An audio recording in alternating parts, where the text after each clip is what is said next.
Apparently, they don't play defense in the state of North Carolina. And Fran Brown, what was that? Let's bring in the squad. You're talking ball with the ACC Squad. From Florida State to North Carolina, from Syracuse to Miami, and from NC State to California, it's the local experts of the Locked On Podcast Network, bringing you scoops, breakdowns, and the most comprehensive preview of the upcoming ACC weekend. Hang on, it could get loud, it could get heated, and it will definitely be fun. Squad up, you're part of the ACC Squad. Squad up, and shout out to the everydayers. Thank you so much for making the ACC Squad your first listen and your first watch today. We're available free wherever you get your podcasts, free on YouTube. We're part of the Locked On Podcast Network, your team every day. Today's episode is brought to you by FanDuel. Place your first $5 bet, and you'll get started with $200 in bonus bets guaranteed. Visit FanDuel.com to get started. We got a new batch of top 25 rankings this week with 3 ACC teams, should be more included in that. We've got a lot of losses and some wins to talk about today. I'm Alex Donno from Locked On Canes. We got Jackson Holzer from Locked On Syracuse, Kenton Gibbs and from Locked On Wolfpack, Isaac Shade from Locked On Tar Heels. So I'm not here. I'm actually not here. I'm not here. None of us are here. Kenton's muted and trying to yell at us all. Nice try. Oh, I'm sorry. I said you can't quit on us at halftime, Isaac. Who do you think you are, Mac Brown? What's going on here? Oh, no, I'm Jeff Collins in the defense. Look, Carolina took a 14-11 lead, and then the rest of the first half, the final 19 minutes and 8 seconds, James Madison went on a 42-7 run. There you go. That would be bad if it was basketball. Oh, it was a basketball score. It was a basketball score. Good grief. Man, that's a bad beat. And I know that many people are going to look at me and say, Ken, what are you smiling and laughing for? Your Wolfpack got the brakes beat off him too. Baby, I'm a Lions fan. I know when the team's outgunned, and I knew we were outgunned headed into Death Valley, so I'm all right with what happened. Now, others of us, we're fearful of trees now because of the Stanford Cardinal. Not talking to any specific Mets fans here, Jackson Holzer, but maybe somebody may be afraid of him. Not you, though. Not you. Hopefully the time by the viewers are watching this podcast, the Mets have already clinched a playoff spot. Mm-hmm. Hey, listen. All I'm saying is this. Many people expect the Mets to be the Mets the same way I expected Kyle McCord to be Kyle McCord. Oh, my goodness. I knew you were going to go after Kyle McCord. You could go after a lot of players on the team. You can go after the coaching staff because I ripped them in the postcast for that game. Absolutely. 100% you can go after them. Kyle McCord was the least of the problems. If you go check Pro Football Focus, he was the highest rated player on offense. He was the least of our concerns. I'm not saying he played a terrible game. I'm saying I have always counted on Kyle McCord to have that Kyle McCord moment where you look up, he made a bad throw. What are you looking at? It's Kyle McCord. He's going to do it. Not just a bad throw that it looks like the defender is the intended receiver. Oh, that's Kyle McCord, baby. That's classic Kyle McCord. You got to know it's coming. I could point to a ton of examples of other quarterbacks making bad throws. I mean, Cam Ward, didn't he throw a pick in the Florida game or whatever? Like, he makes mistakes. They make mistakes. It happens. But at the end of the day, and here's the thing: like Kenton's getting wrapped up with Kyle McCord, but to me, it's like he still played well enough to win that game. I look at that fourth Stanford on 4th and 9. You know exactly who Ashton Daniels is going to throw the football to there, Jackson. Exactly who you're going to throw to.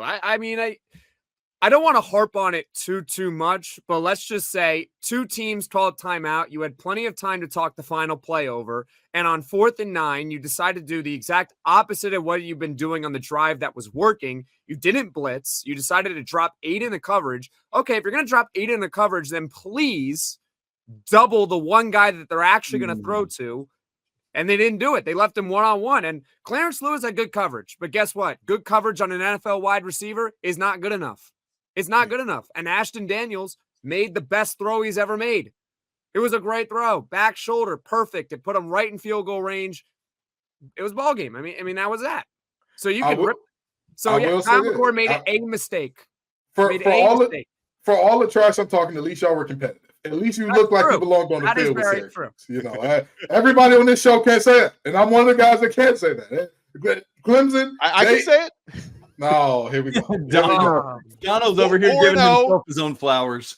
4-0 Heisman Trophy frontrunner in Cam Ward, who leads the nation in touchdown passes with 14, second in the country with passing yardage at over 1,400. He has thrown 2 interceptions, but the interception he threw against South Florida was on the receiver who bobbled it, not on Cam Ward. Miami won that game 50-15. So I'm feeling all right. In fact, I told our guy Jarvis backstage, don't let anybody else in on the show today. I don't want to see AJ Black, who's Boston College Eagles, beat Michigan State. I don't even want to see Brian Smith because the Seminoles finally got a win. I just wanted to party up with you guys after those. Or Dalton Penn from Louisville. At some point in time, y'all are going to have to play a Power 4 team who's going to have their head coach at the end of the season. At some point in time, Miami's going to have to do it, damn it. We would look good, too, if everybody played FAMU this week. If everybody played, who else have y'all played this season? What, Ball State? I mean, what? Ball State, Florida, but the thing is, like, before the USF game, I kept hearing about, USF gave Alabama a tough game, and that, it's in Tampa. They're going to give Miami a heart. It was too easy, Kenton. 50-15. Miami could have scored more if they wanted to. It was child's play. You and I both know that USF team is not what everybody thought they were. It was very simply, Bama is who I thought they were at the beginning of the season, who is a much worse version of who they were last year, and they're showing it. But don't worry, Donno. The Canes are going to have to prove it. Now, do I think they will succeed when they got to prove it? Probably. They'll probably look better than all 4 of our teams, or all 3 of our teams. I hope so. but damn it, y'all going to have to play somebody one of these days. Y'all playing They're playing the locked-on God squad at this point. If Miami doesn't look good, I mean, we're going to have a 9-win representative in the college football playoff and nobody else. That is what's going to happen. Yeah. We kind of need Miami to be good. I was seeing some tweets that USF is the #1 team in the country if games were only 20 minutes. But, I mean, Miami looked like Miami in the second half of that game, and so they eventually took it over. There's no argument that Miami is the top dog in the ACC right now. Although, like Clemson has been showing me things a lot, and they've only played 3 games. But then the thing is, like, and talk to me, Grayson, like, how much of Saturday was Clemson being better than we gave him credit for, or because NC State is in a bad way right now, and you guys had to start a true freshman quarterback making his first start? I think it's somewhere in the middle. I think we made Clemson look a little bit better than they actually are, but to Clemson's credit, they exploited virtually every single one of our problems in a major way. And that game was over, and not kidding, about 3 minutes of game time. I've seen a lot of bad NC State games in my lifetime. I've never seen a game end as quickly as that one did. It was a complete, unmitigated disaster. It was like a perfect encapsulation of all of Kenton and I's worst fears in about 3 minutes, and then it was just steamrolled from there on out. But silver lining, if you want one of those, CJ Bailey, I think that's your guy at quarterback. I want to see him moving forward. Hey, listen, Megan Thee Stallion didn't publicly denounce me, so my worst fears are still avoided for another day. But with that being said, that game was so bad. The first touchdown scored was a 55-yard touchdown on a quarterback counter, the same quarterback counter that Clemson has been running since, Taj Boyd was there. 55 yards, untouched. If it was flag football, if it was 2-hand touch, hell, if it was 1-hand touch, if Anthony Burton was spin hand touching it, he would have scored a touchdown there. So, that game, 28-0 in the first quarter. What more can you say? What more can you do? I optimistically thought, NC State might backdoor their way into covering a 21-point spread. And Lord knows they actually were close. They were actually close to doing it. But in all seriousness, that game was not competitive at any point in time. And I'll tell you this much. What a disgrace by Dave Dorn. In year 12 now, I'm sure that every fan of any really good team in ACC is begging and clamoring for Dorn to come back, the same way I was begging for the rumors to be untrue that Mac Brown was quitting after the game. I was saying, Lord, please, if you're up there and you hear me, please bring Mac back, okay? Bring Mac back. He's doing a fine job. That program over there in Chapel Hill, they're headed in the right direction. Let Mac, give him another 5 years, as a matter of fact. Give him an extension. Kenton, by the way, speaking of that, what was that phrase you used, covering the spread? I'm unfamiliar with that. And I don't mean that as a joke at you. I'm trying to figure it out because Carolina apparently doesn't understand what that is. Neither do we. We're all 4 against the spread too. You know what I mean? State of North Carolina. You know what? Actually, I take that back. We did cover in week 1 against Minnesota. It was a 1.5 on FanDuel, and we won by 2. So Tar Heels are 1-3 against the spread. These two That's a teams big are cover. so bad right now. If you pull out some butter or some jam or something like that, they're going to act like they're allergic just because it's a spread. This is terrible. These teams need help. I don't know what's going on right now in the state of North Carolina, but defense is not illegal. We may have outlawed many, many things down here below the Bible Belt, but please, I'm begging you, somebody make a damn tackle, please, for all this decent in the world, man. This is just embarrassing on both of our programs.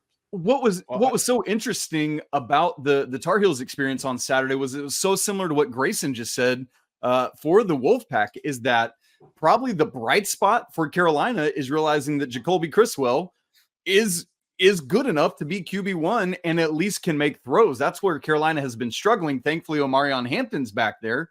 But now Carolina comes out, and in a game where they give up 70 points, Jacoby Criswell throws for the third most single game passing yards in Carolina history. What on earth? That's crazy. He had a pick six thrown in. You don't love that, but he showed what he needed to. Omarion Hampton was still Omarion Hampton. And so same kind of thing as you guys. It's like you feel good at least there. And if you can get anything figured out on defense, maybe you're in good shape. But I'll tell you this, speaking about the spread, if North Carolina is going up against a Sun Belt team, you need to take the over, because the last 3 years, 2 against App State and this one against James Madison, the total has averaged in those 3 games 106.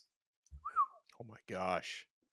We hit I 120. genuinely don't know what happened with North Carolina. Like, I get NC State. I knew that was going to be a bloodbath. But, like, North Carolina, 70 points? 70. So, to Jackson, James Madison?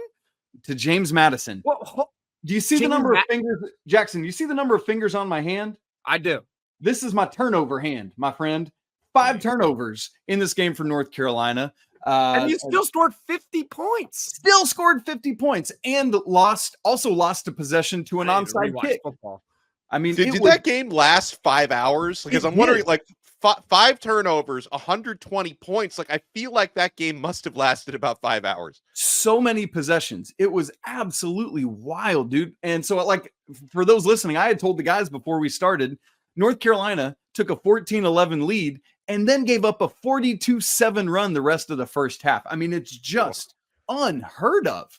Literally, I want you to think about. Did they play with 15 minutes on the clock? Because maybe they upped the time to 25 minutes a quarter, so they played a 100-minute game. No, they actually stopped after every play, regardless of what happened. They just stopped the clock. That's if they always stop the clock, then yeah, it makes I sense. want y'all to think about this for just a second, okay? You talk about Jacoby Criswell, 3rd most passing yards in the game. You had a running back go for over 100 yards in the game as well. You put up 50 points. And yet, if James Madison did not score one time after halftime, they still win that ball game.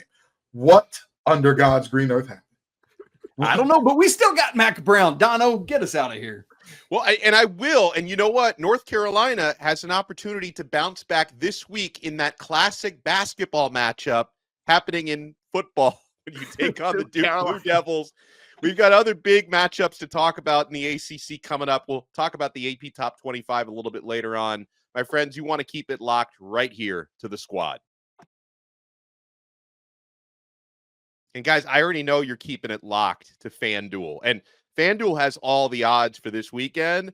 7th-ranked Miami are 18.5-point favorites at home against Virginia Tech for Friday night. That's a really big number. NC State, 6.5-point favorites against Northern Illinois. We'll see if they can get a big bounce back there.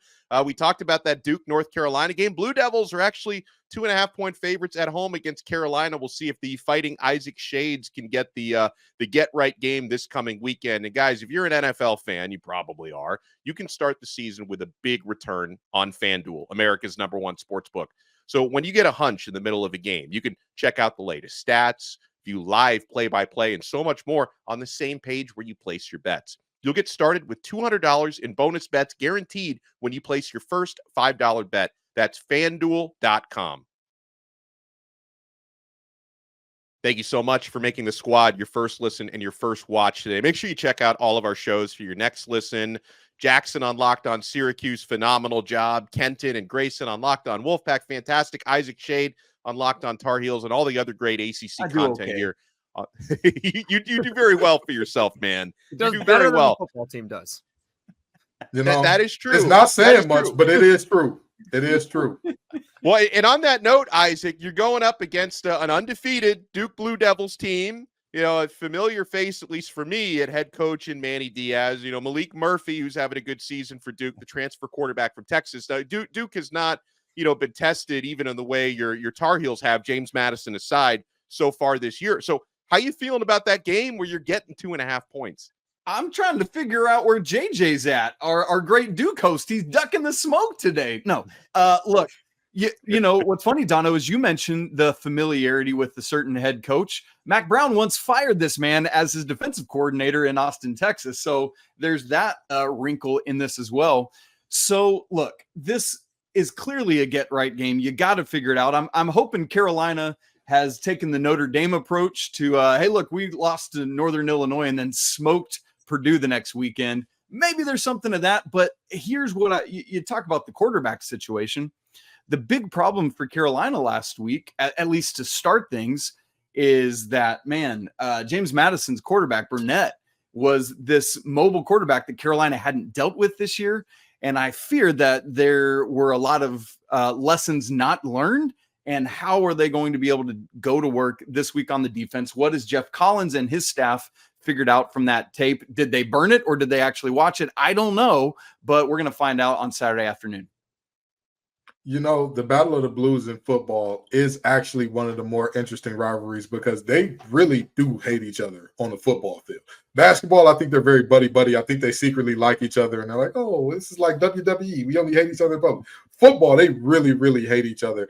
And Duke has established themselves from Elko to Manny as physical. They say, we want to beat you up. We want to pound you into submission. So I want to see how that kind of plays out here, where you talk about Criswell, who can do good things through the air, but also his legs are going to be a part of this thing. You talk about one of the best running backs in the nation in Omarion Hampton.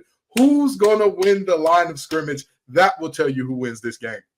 Because Omarion can't do anything if he and Criswell are both getting blown up. I mean, James Madison was basically, they made some sort of reservations for Carolina's backfield on Friday night and just went and sat and ate all afternoon long in Kenan Stadium on Saturday. And so this line has to figure out how to do something to change that as they go to Wallace Wade this weekend. Well, guys, the conference opener for Miami is going to be happening on Friday, home against the Virginia Tech Hokies. And it's one of those things where, and I mentioned this during the FanDuel conversation, like this is a big number. And I even look at that as somebody who covers Miami, like 18.5. And I know Virginia Tech has not been as good as advertised so far. Miami's probably been better than advertised, but it's like conference rivalry game. And then there's also the added element. I think not a lot of people know this, but Cam Ward, quarterback at Miami, and Kyron Drones, quarterback of Virginia Tech, are cousins. And so there's going to be that added competitive element in this game. And I know Virginia Tech is going to show up. You know, it is a night game in South Florida. People make their jokes about Miami's attendance, but they usually show up for primetime games, and they usually show up when the team is good. So I am expecting a good crowd this weekend. But at the same time, guys, for as bullish as I am on Miami, I think they can absolutely win the game. 18.5 is a big number. Yeah, I kind of agree with you on that. Speaking from someone who was just a pretty decent sized home favorite last week. You know, you got to be careful with these home conference games that you should definitely win. I'm not trying to put out into the earth that Virginia Tech is going to win this game. I don't, but I'm in agreement with you. I don't get the line. 18.5 for a conference game at home. I know that Virginia Tech has underperformed this season, but they do have talent. They have talent. It didn't just disappear. It's still there. And if they show up, like you said, they're going to cover 18.5 pretty easily. Now, they probably won't win, but they probably should cover. This is the running joke. Go ahead. This is the running joke that I've been making all year long about Miami. They're eventually going to play a Power 4 team whose head coach is going to be there at the end of the year.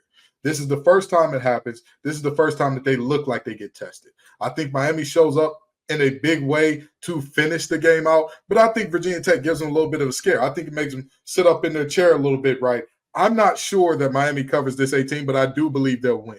Wholeheartedly, I believe they'll win, but I think Virginia Tech gives them everything that they can handle, and they get it done because, again, the talent disparity is just too massive to overcome. We've talked about Virginia Tech's inability to stop the run. We've talked about, hey, if they can do that, they'll be great. And their defense said, want to bet? want to bet that we can't, and we'll still try to be good anyway.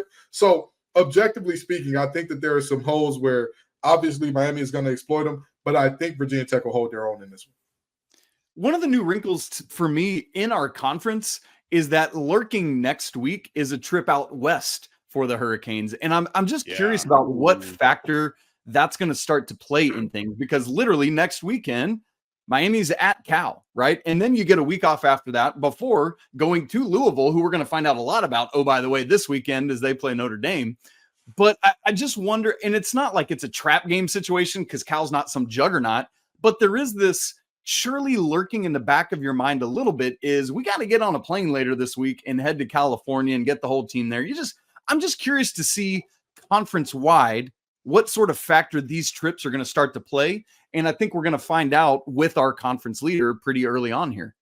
Yeah, you raise an interesting point. I think that to me, the Cal trip is going to be a factor within itself. I don't think that's going to have anything to do with the mentality for Virginia Tech, but when we'll cross the Cal bridge when we get to it for Miami, but that's the longest road trip Miami has made since 2000 when they went out to Washington. So obviously none of the players were here back then, and they scheduled that game for 10:30 p.m. Eastern time. So that's very different for the body clocks of when these guys are used to playing. But, I would like to think that thinking ahead to Cal, which is going to be 8 days after the Virginia Tech game, I don't think that's going to play a factor for this one, but I think that's going to be a factor in itself once we get to that.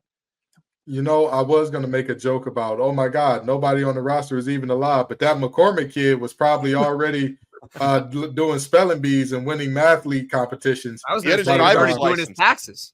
Yeah, probably, planning his first wedding and all that. That guy, he's old as dirt. But, in all seriousness, I really don't think that next week will play too much into this thing. But I am interested to see how this plays out because, again, we've talked about how Virginia Tech has underperformed. For every team, I believe you have three types of games. Who you are is about 8 to 10 of those games. Then you have your best games where you play one or two where you play out of your mind. Then you got your worst games where you play one or two where everybody just goes, what was that? What happened? And so I'm very interested to see if this is to be Virginia Tech playing up to something better. If they do play their best selves, what does that look like against Miami? A couple things I want us to get to on the other side, including, I think, another important game for the conference because Louisville is another team that's been looking really good. And they're taking on, I'm not a huge fan of Notre Dame because it's like, oh, we want to be a part of your conference for everything but football. Louisville needs to win this game for the ACC, for the pride of the ACC. Let's go. So we'll talk about that. We'll talk about the top 25 rankings as well when we come back. You guys want to keep it locked right here to the squad. And folks, I have to talk about Prize Picks. I have literally been playing Prize Picks. I think I'm going on 6 years now. I've been a part of this app. This is so much fun. Prize Picks is America's #1 daily fantasy sports app with over 5 million active members. 5 million people cannot be wrong, and they're not. Prize Picks is the easiest and most exciting way to play daily fantasy sports. I'm on this app all day Saturday, all day Sunday. All you do is pick more or less on 2 to 6 players' stat projections, and you watch the winnings roll in. And the more players you select, the more money you can win. Guys, Prize Picks is the only real money daily fantasy platform with an injury insurance policy. This is a game changer. So that if your player doesn't return with injury, Prize Picks, your pick is still alive on Prize Picks. Prize Picks puts their members first. So all withdrawals are fast, safe, and secure. When my picks hit, I can get my money in as quickly as 15 minutes. Guys, download the Prize Picks app today and use code LOCKEDONCollege and get $50 instantly when you play $5. That's code LOCKEDONCollege, all one word, LOCKEDONCollege on Prize Picks to get $50 instantly when you play $5. You don't even need to win to receive the $50 bonus. It's guaranteed. Prize Picks. Run your game. Thank you guys so much for making the squad your first listen and your first watch today. So, folks, looking at week 5, an important game for the ACC. 15th ranked Louisville on the road at number 16 Notre Dame. Notre Dame last week put the NIU embarrassment behind them, or at least we think they did. And the Fighting Irish they're 6-point favorites at home against the Cardinals. So I guess this is going to be the week where they go into South Bend and we find out if Louisville's for real. Yeah, we find out if Tyler Shuck is actually as good as we think he is, because, I mean, at the end of the day, I have been a big believer in if Shuck is healthy, Louisville has a shot. And not a shot as like, oh, they can just win the conference. No, they've got a serious shot at winning a playoff game. And I mean that. If Shuck is healthy and if he is who I think he is. And right now, he is healthy. So, Louisville has some dynamic playmakers. And I don't know what it is about Louisville. Every time you think, oh, they lost Jamari Thrash, they lost their starting running back, Jordan, they lost so much. They lost guys in the portal who didn't even play a snap of official football for them. It's going to be a struggle for them. Bada bing, bada boom. All of a sudden they show up and they're dominant early in the season again. So, this game is going to tell us a lot about both teams. And I'll tell you what, they said Riley Leonard loves the ACC so much, he's making Notre Dame's offense slow down a little bit so that they want to join the conference. Riley, keep up the good work, brother. Keep it up. Steve Angeli Lobby will not slow you down. We want to see Riley Leonard in the game at all costs, and we want to see a Louisville win. I don't know if you guys have covered this on Locked On ACC yet, but Louisville's now without Jaden Thompson, right? He's done for the season, Louisville wide receiver. And we also, as we record, don't know about Quincy Riley and how healthy he's going to be and if he'll be able to go in the secondary there for Louisville. And so that I think those both play critical factors in Louisville's potential here on the road. Yeah, I think another thing, this is Notre Dame likes to run the ball. One of the better rushing teams in college football. And Louisville can stop the run really well. So really, it's pretty simple what we have in front of us here. If Louisville can shut down the run, they're going to win. But if Notre Dame is able to crack through it, they're going to win. It's all going to be about if they can stop the run or not. It's pretty simple to me. Yeah, Jackson said really all you need to hear right there. The game will be won or lost based on if Notre Dame can steamroll Louisville. If Louisville shows up, they put their hand in the dirt and they get after it, I think you could be looking at a very interesting matchup because I think Notre Dame's looking for some payback as well. Didn't Louisville stomp them out last year in Louisville, if I'm not mistaken? So this is a really interesting game. Riley Leonard, he's going to have to do a lot, I think. Probably more so through the air than he's accustomed to give Notre Dame a real shot here. But it's going to be a good one. Both teams are looking to make a statement here. And I was give me an Aston Gelati legacy game right here. I need me an Aston Gelati. I need you to feed generations, Aston. Beware the hair. We believe in you, brother. Make it happen. And I was going to say this about Notre Dame. They badly need this game. Like, really badly need it. For sure. Okay? Because if they lose this game, I don't know if they're going to – I don't think even if they run the table, they are a college football playoff team. No, I think they have nobody really on their schedule that would be a resume-boosting win for them. Right. This is a game they badly need. Like, yes, they do have USC as the last game of the season, but we'll see how good USC is by then. Like, we don't know. This is a game that Notre Dame desperately needs. They need it badly. With the new college football playoff format, they're not in a conference, so they can't win a conference to grab a top 5 seed. They can only be at large. If only somebody would allow them in, per se. If only somebody were to say, hey, come be a full member. Who knows? What a wild world that would be.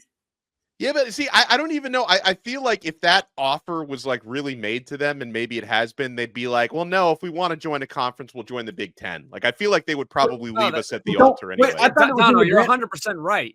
Notre Dame's doing their own thing. Like, they don't. But don't we have? You don't think the ACC would welcome with open arms? Sure. Like, of course they would. Like, of course they would. Notre Dame. I remember reading that like because of the alignment with the other sports, it's part of the agreement that if Notre Dame wants to join a conference, it's got to go through the ACC first before anything else can happen. I would hope so, because I mean that would if they were to leave us at the altar, it would be rough. So speaking of Louisville's one of 3 ACC teams that are ranked right now. You have Miami at number 7, Louisville at number 15, Clemson at number 17. It's only those 3 right now. Others receiving votes. Boston College, who we thought never should have been unranked, they received 55 votes. How about Pitt receiving 37 votes? Like, all Pitt has done so far this season is win and dominate, including, a tough game against West Virginia. Again, I know they haven't, faced an SEC schedule or something, but I feel like Pitt and Boston College probably both deserve to be ranked. I mean, who has faced the SEC schedule at this point in time? Most of the SEC schools ain't played no damn body up to this point in time. It's a great point. To me, them showing up and showing out every game, that's all you need to know. And this is why I'm a big proponent, even though it's ratings as content for people like us, there shouldn't even be a damn ranking until at least week 4 or 5. There shouldn't be, because what do we know about these teams? We all sat here and said, Pitt's going to be terrible. They're losing star players, because those star players are publicly going on record saying, hey, that team can't win. And lo and behold, a guy who wasn't even at ACC Media Days, even though they did have Yarnell there, Holstein was not. Holstein has done nothing but win Rookie of the Week and Quarterback of the Week one of these weeks. So, what the hell do any of us really know about these teams anyway before this point in the season? I just want to know why Boston College is not ranked. Yeah, I agree. I know Boston College fans think I hate them because, I picked against their team. I mean, that clearly means I hate Boston College. But in all seriousness, I do not know how this team is not ranked. Like we talked about it last week. Like they were ranked. They lost by 6 points to Missouri on the road. And then they were unranked for some reason. So then they come back home.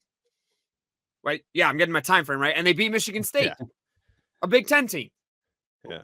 Well, what do they need to do here? It's like we're moving the goalposts here with this team. At some point, do they have to be Western Kentucky for us to rank them? At some point, is that what they have to do? They will. Blow out so that's what they have to. They have to blow out Western Kentucky by 50 points. It doesn't make sense. Yeah, they should be ranked. Put the them in. Hilltoppers play some tough football. They play some really tough football. But no, I 1,000% agree. As much as I don't like Bill O'Brien, I got to step aside and say I'm not the biggest hater. Apparently, it's the AP polls, because you've got to give them respect for what they've done so far this season. Yeah, I completely agree. Listen, I have a great time every time we can get the squad together. Jackson Holzer, make sure you check him out at Locked On Syracuse. Kenton Gibbs and Grayson Boone from Locked On Wolfpack. Kenton also co-hosts Locked On ACC with me. Isaac Shade from Locked On Tar Heels didn't play any defense today, much like North Carolina. I also host Locked On Canes. Make sure you check that out. And guys, make sure you make all of our shows your next listen today. And we'll talk to you again next week on another episode of The Squad.